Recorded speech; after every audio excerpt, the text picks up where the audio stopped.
Եթերում ABC Newsroom-ն է, ես Աննա Սարգսյանն եմ, բարի երեկո հարգելի հետևորդներ, կարևոր լուրերը նախ համառոտ։ Առանց Մայիսյան հերոսամարտերի հիշատակման զորահանդես Երևանում, Փաշինյանը չի խոսել Սարդարապատից, խոսել է նոր համազգեստից ու նոր բանակից։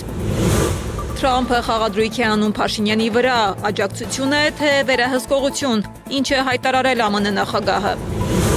Ատելության պիկապը նոր քաղաքական տեխնոլոգիա, վաղ բռնության խոսք բևեռացում, ինչի կարող է հասցնել ատելության քարոզը։ Քաղաքապետարանը պարտվել է դատարանում, կարմիր գծերի համար վճարած քաղաքացիների փողերը կվերադարձվեն արդյոք։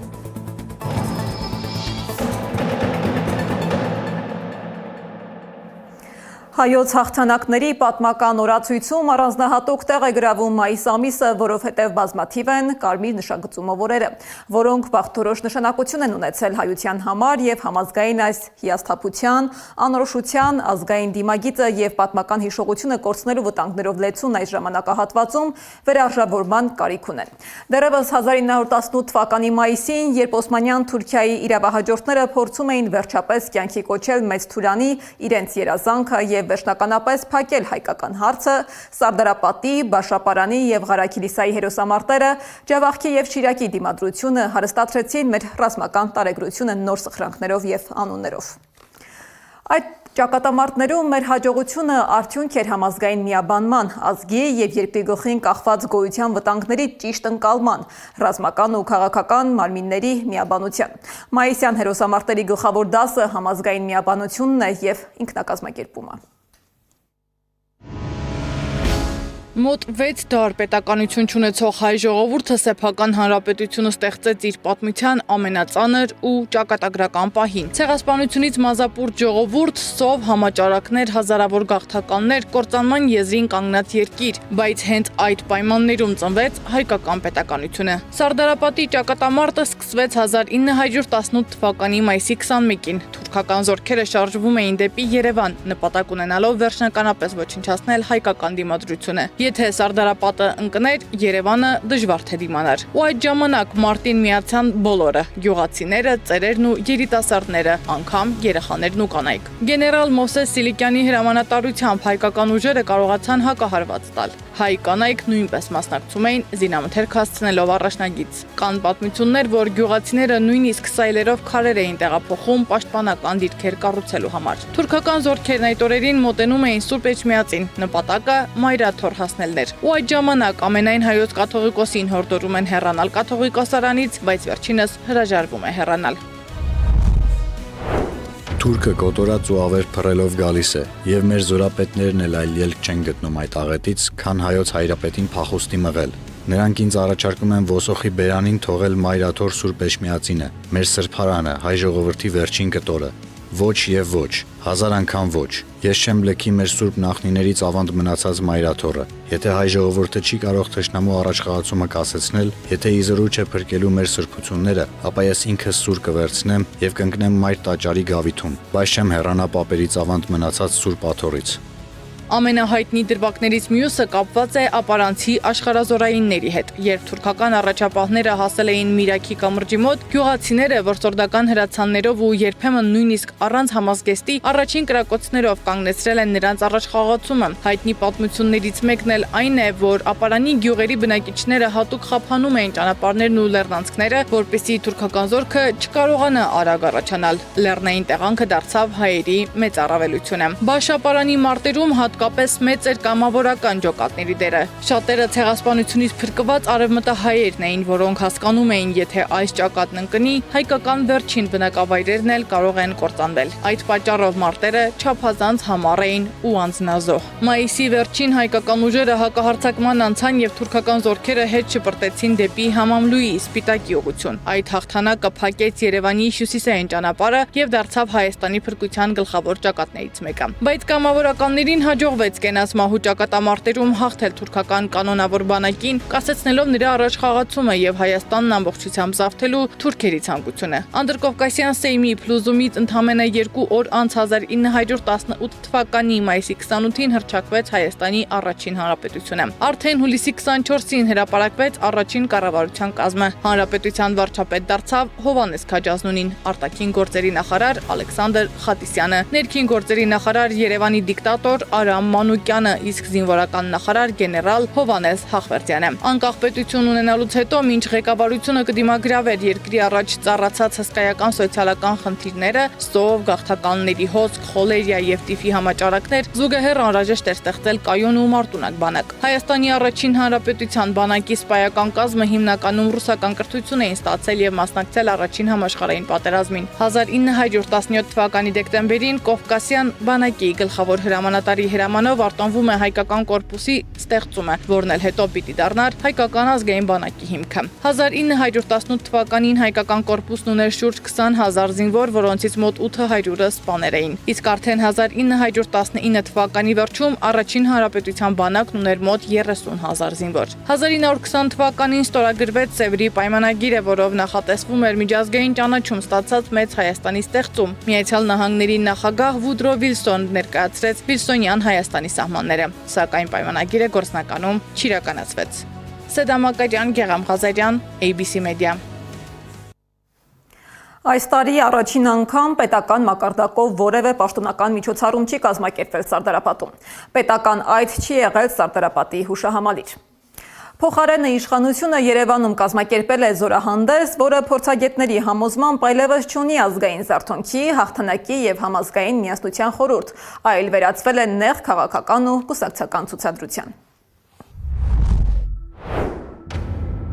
Զորահանդեսները սովորաբար անցկացվում են պետական եւ ռազմական նշանակության հաղթանակների, ազգային տոների կամ պատերազմում տարած հաջողություններից հետո, պետության ռազմական հզորությունը ցուցադրելու, ժողովրդի ինքնավստահությունն ու հայրենասիրական ոգին բարձրացնելու նպատակով։ Երևանում եւ Ստեփանակերտում մինչեւ 2016 թվականը անկախության եւ հաղթանակի տոների արդիվ կազմակերպված 9 խոշոր զորահանդեսները, որոնցում ցուցադրվել են նախորդ դարի 80-ականների արտադրության զինատեսակներից մինչեւ 21-րդ դարի գերժամանակակից օպերատիվ մարտավարական ու ռազմավարական նշանակության բալիստիկ միջոցներ, նպատակ են հետապնդել ցուցադրել պետության ռազմական հզորությունը եւ այդ միջոցով ոչ միայն բարձրացնել սեփական ժողովրդի ինքնավստահությունն ու հայրենասիրական ոգին, այլև հստակեցնել երկրի տեղն ու դերը ստեղծված ռազմաքաղաքական միջավայրում։ Հետաքրքիր է, իսկ որն է այսքան պարտություններից ու կորուստներից հետո մայիսի 28-ին Երևանում անցկացվող զորահանդեսի նպատակը։ Մանավանդ եթե օրվա իշխանությունների մատուցմամբ մենք արդեն ապրում ենք խաղաղության դարաշրջանում, իսկ հայրենասիրությունը դատելով նրանց խոսույթից այլևս արդիական չէ։ Իդեպ Նիկոլ Փաշինյանը զորահանդեսի իր բացման խոսքում չի հիշատակել մայիսյան հերոսամարտերը։ Փոխարենը ուշադրություն է հրավիրել Հայաստանի Հանրապետության զինված ուժերի նոր զինանշանի եւ զինվորականների նոր համազգեստի վրա։ Զորահանդեսին առաջին անգամ ներկա չի եղել ամենայն հայոց կաթողիկոսը, իսկ գնդերեցների գունդը չի ընդգրկվել զինվորական ստորաբաժանումների կազմում։ Մինչ Երևանում մայիսի 28-ի պետական ուղերձներում չէին հնչում մայիսյան հերոսամարտերի, հաղթանակի եւ ազգային դիմադրության մասին շեշտադրումներ, Բաքվից հնչում էին բոլորովին այլ հայտարարություններ։ Օկուպացված Շուշիում Իլհամ Ալիևը հերթական անգամ հայտարարել է, թե 2020 եւ 2023 թվականները Ադրբեջանի, այսպես ասած, փառահեղ հաղթանակների տարիներն են, եւ որ Ադրբեջանն այսօր ամբողջությամբ վերահսկում է իր տարածքները։ Ալիևը նաև հայտարարել է, թե խաղաղությունը տարածաշրջանում հաստատվել է հենց Ադրբեջանի պայմաններով, իսկ իրական անկախություն ունեն միայն այն պետությունները, որոնք կարողանում են վարել ինքնուրույն քաղաքականություն։ Իմ ժողովրդին շնորհավորել մայիս 28-ի առիթով հայոց պետականության վերականգնման օրվա առիթով եւ ցանկանալ իմ ժողովրդին ոգու, կամքի եւ միասնության ուժ ինձ եղեք։ Ամենայն հայոց կաթողիկոս Գարեգին II Մայրաթոր Սուրբ Էջմիածնի միաբանների ուղեկցությամբ այցելել է Սարդարապատի հուշահամալիր։ Վեհափառը հարգանքի տուրք է մատուցել հայ ժողովրդի անկախ պետականության համար իրենց կյանքը զոհաբերած հերոսների հիշատակին։ Գարեգին II նաև աղոթել է մայիսյան հերոսամարտերում նահատակված հայորդիների հոգիների խաղաղության եւ հանգստության համար։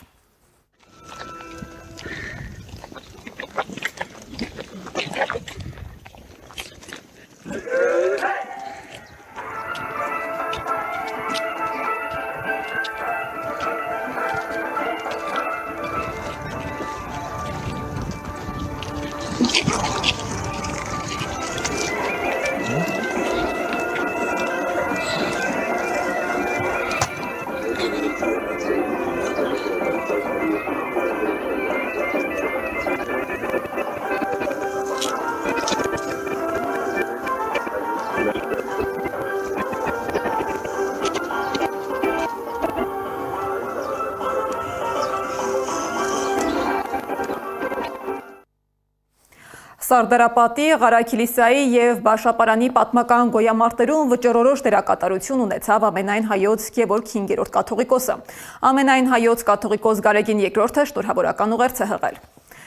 Վեհափառը հորդորել է ներկա բարդ ժամանակներում արտաքին ու ներքին մարտահրավերներին հանդիման պիտի միաբանվենք և միասնաբար հզորացնենք մեր պետությունը։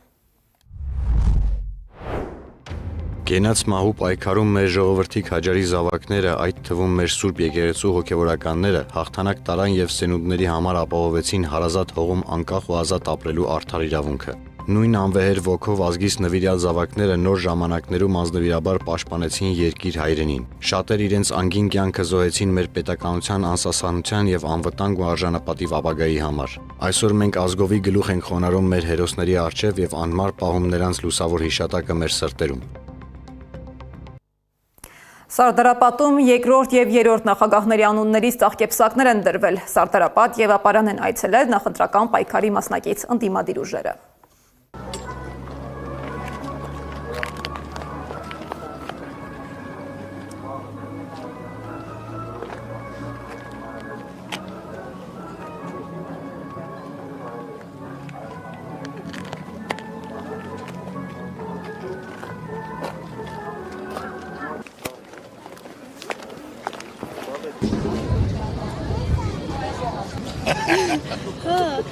Երեք մեր գյուղ եկել էի, ձեր կողմից։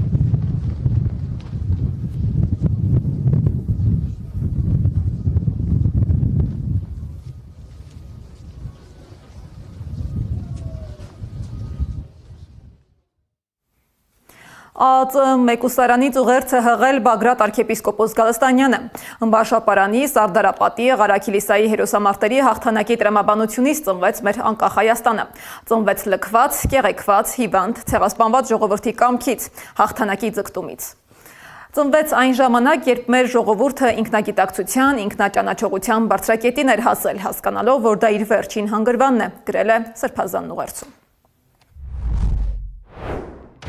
Ժողովուրդը ականջալուր եղավ Գևորգ Ե. Սուրենյանց հայրապետի կոչին։ Իմ ժողովուրդը դեռ վերջին խոսքը չի ասել անարգ թշնամուն և այդ խոսքը լինելու է հաղթանակ։ Գևորգ Ե. Սուրենյանց կաթողիկոսի փոքրիկ խոսքը պատճառ եղավ արթնացնելու, ոտքի հանելու և հաղթանակի տեսիլքը վերադարձնելու այս ժողովրդին։ Հայրապետն ասաց. «Ես չեմ լքի մայրաթոռը, այլ կնահատակվեմ այստեղ որպես գահակալ»։ Նա այս խոսքերով ժողովրդին հրավիրեց տեր կանգնելու, ծառա լինելու իր սրբություններին, իր ինքնությանը, իր գոյությանը։ Այսօր մենք նույն իրականության առջև ենք ոչ միայն արտաքին թշնամու, այլև ներքին թշնամու դեմ։ Նախ մեր տունը ազատագրելու և ապա մեր տունը վերականգնելու մեր պատվի և մեր կյանքի հետ միասին։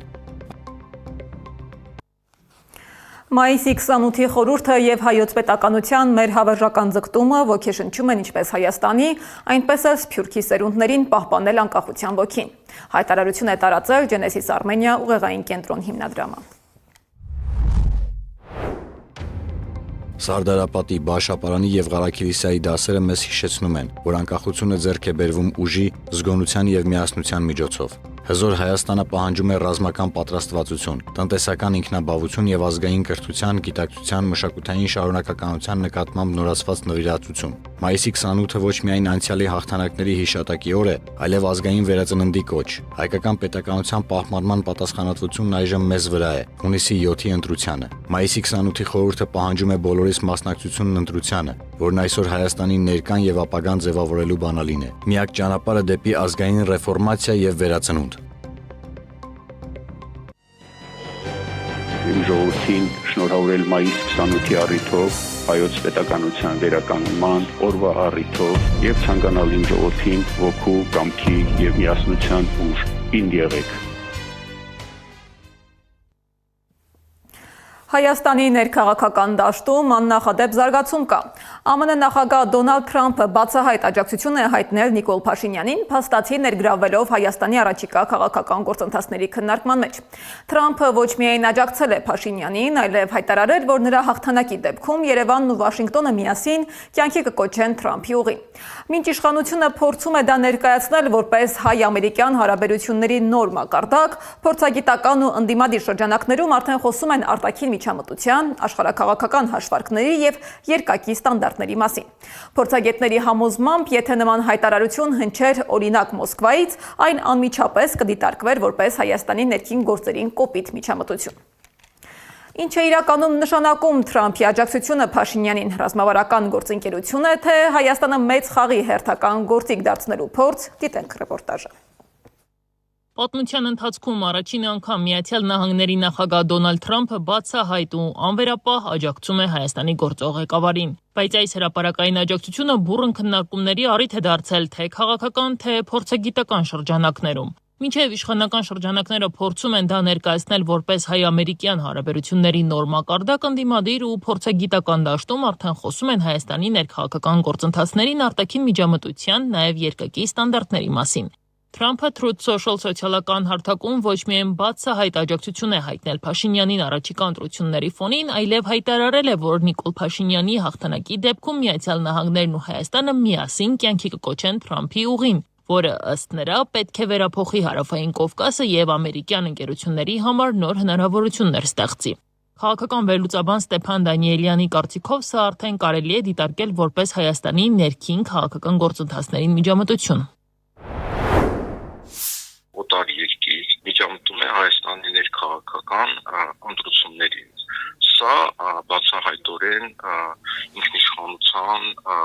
ոչ նկատմամբ ոչ հարգալից վերաբերմունք է, եւ եթե որևէ այլ երկիր, Իրանը, Ռուսաստանը եւ ասենք Բրազիլիան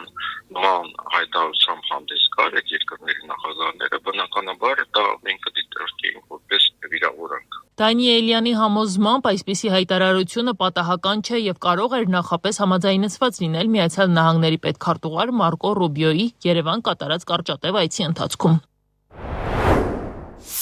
Ես կարծում եմ ակնհայտ է, որ երբ որ պետքարտուղարը մի ժամով կամ ավելի քիչ այցելեց Հայաստան, հանդիպման ժամանակ արտգործնախարար Միրզոյանը նաև խնդրել է պետքարտուղարին կամ հորդորել է, որպեսզի նա կազմակերպի նման մի հայտարարություն Միացյալ Նահանգների նախագահի կողմից։ Քաղաքական վերլուծաբանի դիտարկմամբ, եթե նույնն աներ Ռուսաստանը, դա անմիջապես կներկայացվեր որպես միջամտություն Հայաստանի ներքին գործերին։ Քաղտեխնոլոգ Արմեն Բադալյանն էլ Թրամփի հայտարարությունը համարում է աննախադեպ, ընդգծելով, որ նախկինում արևմտյան առաջնորդների կողմից եղել են առավելագույնը անուղղակի ակնարկներ, բայց ոչ այսպիսի բաց աջակցություն։ Բադալյանի կարծիքով այստեղ խնդիրը ոչ այնքան Փաշինյանին որպես դաշնակից աջակցելն է, որքան Հայաստանը աշխարհաքաղաքական առևտրի գործիք դարձնելը։ Փորձագետները նաև ուշադրություն են հրավիրում այն հանգամանքի վրա, որ միջազգային հարաբերություններում այլևս չեն գործում նախկին կանոնները եւ ուժային քաղաքականությունը աստիճանաբար ավելի բաց է դառնում։ Փորձագետների գնահատմամբ Թրամփի հայտարարությունը Հայաստանում ընկալվել է ոչ միայն որպես հերթական դիվանագիտական ժեստ, այլ որպես բաց քաղաքական աջակցություն գործող իշխանության ընտրություններից առաջ։ Փորձագետների գնահատմամբ այս քայլով Վաշինգտոնը միաժամանակ եւ աջակցություն է ցուցաբերում Նիկոլ Փաշինյանին եւ Հայաստանն օգտագործվում է ավելի լայն աշխարհաքաղաքական հաշվարկներում, իսկ այն, ինչ այլ երկրների դեպքում կարող էր որակվել որպես միջամտություն, այս դեպքում ներկայացվում է որպես ռազմավարական գործընկերություն։ Թավիշից Պողպատ համերաշխության խոստումներից սպառնալիքներ ու ատելության խոսք։ Նիկոլ Փաշինյանի քաղաքական հռետորաբանությունը վերջին տարիներին կտրուկ փոխվել է վերածվելով կոշտ հայտարարությունների, թշնամանքի ու հասարակության ներսում բաժանարար գծեր խորացնելու գործիքի։ 2021 թվականի քարոզարշավից այսօրվա ելույթներ Փաշինյանի խոսույթում պարբերաբար հնչում են ընդդիմախոսներին, անհամաձայն քաղաքացիներին եւ քաղաքական հակառակորդներին ուղղված սպառնալիքներ։ Քաղաքագետներն ու հոգեբանները զգուշացնում են, որ նման մթնոլորտը ոչ միայն բևեռացնում է հասարակությանը, այլ կարող է հանգեցնել վտանգավոր հետևանքների՝ ընդհուպ, բռնություն եւ հասարակական քայքայում։ Փորձագետների գնահատմամբ իշխանության տարածած ատելության խոսքը վաղուց արդեն դուրս է եկել քաղաքական դաշտից, հասնելով ընտանիքներ, ընկերական շրջանակներ ու առօրյա հարաբերություններ։ Իսկ այն, ինչ սկսվում է քաղաքական հռետորաբանությունից, հաճախ ավարտվում է հասարակության ներսում իրական թշնամանքով։ Ատելության պիկապը նոր քաղաքական տեխնոլոգիա, Անի Աբաղյանն է ներկայացնում։ Թարշե մանդատը փոխարինում են փոխպատե մանդատով եւ գնում ենք բոլոր փալանչիների հետևից։ Մենք բազմագլուխ հետ հրեշի գլուխները ջնջխելով եկել ենք եւ ահա հասելա վերջին 3 գլուխը։ Նիկոլ Փաշինյանը 2021 թվականի քարոզարշավի 3-րդ օրն Ալավերդիում հայտարարել էր, թե իրենց իշխանությանը խանգարում է Թավիշը եւ պողպատե մանդատով, որ մուրճի տեսք ուներ, սկսեց սպառնալ ընդդիմադիր կամ իրեն հակառակվող գործիչներին։ Տիկնոջը ոստիկանությունը եկեք հեռացրեք, հա։ Մեր իրապահ մարմինները ասֆալտ ուտացնելով իրանց տանելու են գցեն քրեակատարական հիմնարկում։ Սպառնալիքներ, սեփականությունը խլելու անգամ գլուխները կտրելու հայտարարություններ են հնչում Նիկոլ Փաշինյանից, եւ դրանք նախընտրական խոստումների մի մաս են կազմում։ Փաշինյանին սպասարկող ավտոմեքենան ատելության պիկապ է անվանել Վահե Հովհաննիսյանն ու հիշեցրել Ռուանդայի ռադիոն, որ ըստ Հովհաննիսյանի մարդկության պատմության ամենասարսափելի ողբերգություններից մեկին ատելության քարոզը բերեց։ Այսքան ատելություն, թշնամանք, սրպարտություն, մեղադրանքներ, որ աճ ու ձախ տարածում է, ունենալու է այլանդակ հետևանքներ։ 4 կողմը լարվածություն ունեցող մեր երկրում գոնե մի հատի կոնսոլիդացիոն միտք չհնչեց իշխանական պիկապից։ Ստեփան Դանիելյանի խոսքով գործող իշխանությունը հատուկ խորացնում է հասարակության բևեռացումը, որ ընտրության արդյունքները չհավանելու դեպքում ուժային լուծումների գնա։ Ես կարծում եմ, ինքը պատրաստում է ինչ-որ ուժային լուծումների։ Այսինքն, եթե ինքը վերընտրվելու հնարավորություն չունի, ապա ինքը պետք է փորձի ինչ-որ առումով տապալել այդ ընտրությունները։ Տապալելու համար ուրեմն պետք է երկրում լինի որոշակի մթնոլորտ, փոխադարձ ատելության մթնոլորտ, ինչ-որ ուժային լուծումներ լինեն, այսինքն ինչ-որ սպանություններ, կրակոցներ եւ այլն, եւ դա բերել ընտրությունների օրման եւ որոշ տեղամասերում լինեն կրակոցներ եւ այլն, ես չեմ զարմանա, որ լինեն նույնիսկ սպանություններ։ Իսկ ինչ ազդեցություն է ունենում սպառնալիքների, վախի մթնոլորտի տարածումը մարդկանց հոգեբանության վրա։ Կարինե Նալչաջյանի խոսքով սկզբնական փուլում սպառնալիքներն ազդում են, մարդիկ վախից դրդված իշխանահաճո են ձևանում կամ դառնում, բայց 8 տարի նույն մթնոլորտում պահելը հակառակ ազդեցությունն է ունենում։ Երբ քեզ անընդհատ վախեցնում են, սպառնում են, այո, դու կարող ես վախենալ, կարող ես կծկվել, բայց եթե արդեն այնպիսի աստիճանի է հասնում, այդ վախը, այդ սպառնալիքը, որ մարդու մեջ մի ուժ է առաջանում, որ մի վերջին ճիգերը մի հատ հավաքեմ, պաշտպանվեմ, գուցե կրկվեմ, այս վերջին ճիգերը կարող են մարդու ներքին հնարավորությունները, գիտեք, թաքնված այդ հնարավորությունները ինքնապաշտպանական շատ մեծ են։ Թավշից պողպատ համախմբման խոստումներից սպառնալիքներ 2021-ին հնչած հայտարարությունները 5 տարի անց ոչ միայն չեն մեղմացել, այլև դարձել են քաղաքական խոսույթի հիմնական մասը։ Վահե Հովհաննիսյանի համոզմամբ հասարակության շրջանում դժվար գրեթե անհնար են դառնում քննարկումներ կազմակերպելը, այլ կարծիք լսելն ու դրա շուրջ մտածելը։ Իդեպ, վերջերս մամուլը գրում էր, որ Աբովյանի գյուղերից մեկում քաղաքական անհամաձայնության պատճառով սպանություն է եղել։ Ում ես քվեարկելու հողի վրա արդեն իրան են դանակահարում, սպանում, հազարավոր ընտանիքներ են կիսվում ու թշնամանում, որ ինչ, այս տրամաբանությամբ ուր ենք գնում, ուր ենք հասնելու, արդեն չգիտես ում հետ քննարկես նման հարցեր, երկրի 4 կողմը լարվածություն է, իսկ ներսում աննորմալ դեգրադացիա, գիտակցում եք արդյոք, որ դա սովորական իշխանական հրահանգներ չեն, այլ ամբողջ հասարակության քայքայմանն ուղղված գործողություններ եւ երկրի հետագա զարգացումը վտանգող քայլեր։ Այսպես կոչված ատելության պիկապից հնչած սպառնալիքները քարոզարշավների մասնակիցներին են փոխանցում Փաշինյանը, որ տարածվում է, հասնելով ընտանիքներ, ընկերական շրջապատ, համացանց։ Հոգեբան Նալչաջյանը նշում է, ստեղծված մթնոլորտը թելադրում է պայքարել վախ տարածող աղբյուրի դեմ։ Անի Աբաղյան, Տարոն Ղանդիլյան, Նոնա Գևորգյան, ABC Media։ Երևանում մեքենավարողների համար կարմիր գծերը վաղուց արդեն պարզապես կայանատեղի չեն, այլ զգալի գրպանիծախս։ Վերջին տարիներին հազարավոր վարորդներ ստիպված են եղել վճարել նախկինից մի քանի անգամ բարձր, հաճախ դժգոհելով, բայց շարունակելով վճարել։ Հիմա սակայն դատարանը որոշել է, որ այդ թանկացումը իրավաչափ չի եղել։ Քաղաքապետարանը պարտվել է դատական վեճում, բայց ամենակարևոր հարցը դեռ անպատասխան է մնում։ Եթե վճարները գանձվել են ոչ իրավաչափ որոշման հիման վրա, քաղաքացիները կկարողանան արդյոք հետ ստանալ իրենց վճարած փողը։ Երևանցիներն արդեն 3 տարի է տարեկան 160,000 դրամ են վճարում մեքենաները կարմիր գծերում կայանելու համար, նախկին 12,000 դրամի փոխարեն։ Ու մինչ քաղաքացիները պարտաճանաչ վճարում էին, պարզվել է կարմիր գծերը թանկացնելու քաղաքապետարանի որոշումն իրավաչափ չէ։ Երևանի կարմիր գծերի շուրջ տարիներ շարունակվող դատական վեճը նոր հանգրվան է մտել։ Վճռաբեկ դատարանը վարույթ չի ընդունել Երևանի քաղաքապետարանի ներկայացրած բողոքը, ինչի արդյունքում ուժի մեջ են մնում ստորադաս դատարանների այն որոշումները, որոնցով 2025 թվականի կարմիր գծերի սակագների բարձրացումը ճանաչվել էր ոչ իրավաչափ։ Իհարկե արդարացի էր, որովհետև տարիներ շարունակ այսօրվա իշխանությունները զբաղված են ապօրինություններով, ոչ միայն կարմիր կետագծերի հարցով, այլ նաև տրանսպորտի թանկացումները, գույքահար, աղբահանության ոչ վճարը, որը որ մեծ հաշվով արդարացի չէր իրականում։ Իսկ կարմիր կետագծերի հարցով դատարանը նաև որոշեց, որ ոչ իրավաչափ է եւ այս 3 տարիների ընթացքում Մայր Հայաստանը Անդրանիկ Թևանյանի եւ մեր փաստաբան Վահե Գրիգորյանի հետ պայքարեցինք, որպեսզի այդ անարդարությունը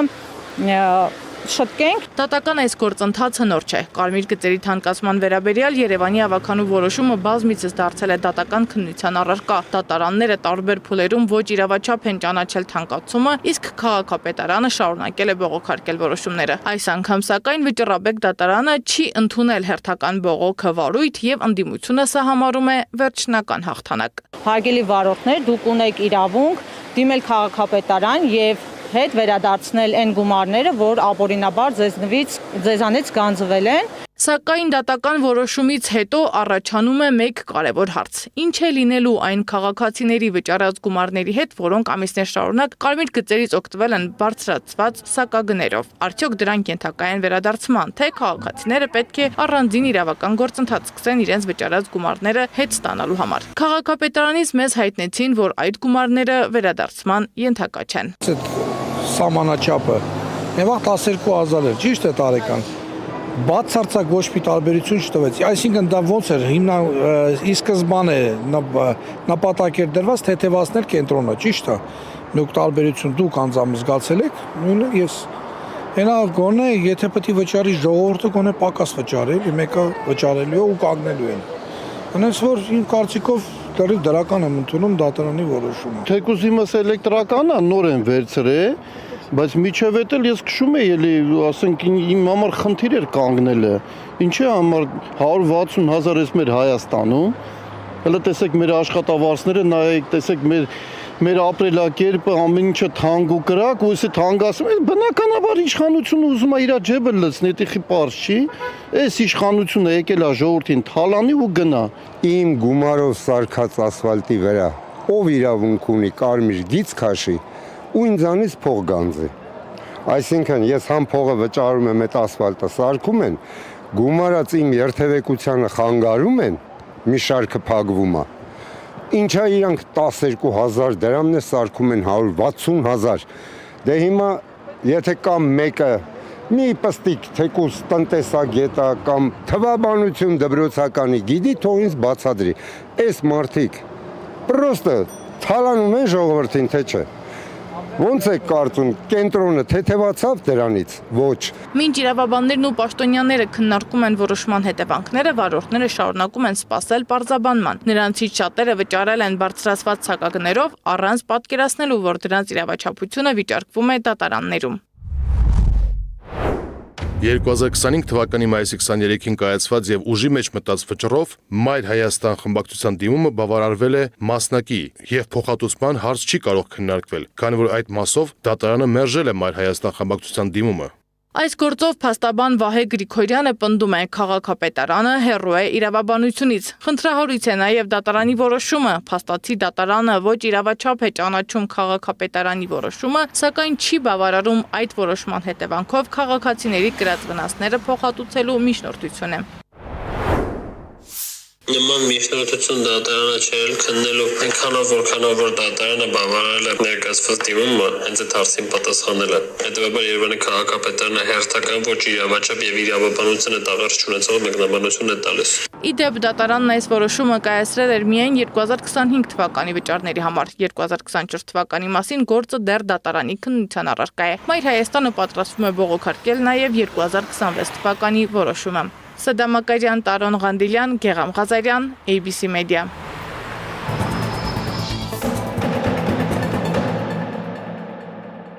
Իրանի արտաքին գործերի նախարարության խոսնակ Էսմայիլ Բաղային խստորեն դատապարտել է այսօր Բանդար Աբասի շրջանների դեմ ԱՄՆ ռազմական ագրեսիան։ Նա ընդգծել է, որ Իրանի տարածքային ամբողջականության եւ ազգային ինքնիշխանության դեմ ուղղված այս ագրեսիվ գործողությունները միջազգային իրավունքի եւ միավորված ազգերի կազմակերպության կանոնադրության կոպիտ խախտում են, եւ որ ՄԱԿ-ի անվտանգության խորհուրդը պարտավոր է կատարել իր իրավական պարտականությունը պատասխանատվության ենթարկելու ամերիկացի ագրեսորների։ Բաղային դատապարտել է նաեւ Իրանի եւ տարածաշրջանի մի շարք այլ երկրների դեմ ամերիկացի պաշտոնյաների սպառնալիք պարունակող ռետորաբանությունն ու աջակցություն հայտնել Օմանին։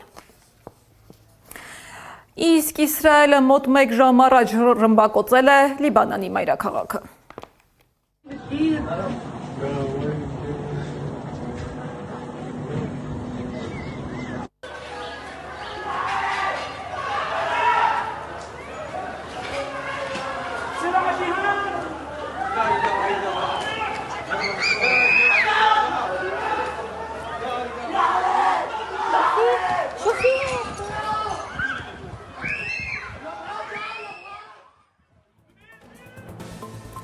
Այս ժամի լրահոսն այսքանն էր, շարունակեք հետևել մեր հրապարակումներին ABC լուրերի հաջորդ թողարկումը ժամը 21-ին է։ Հաջողություն։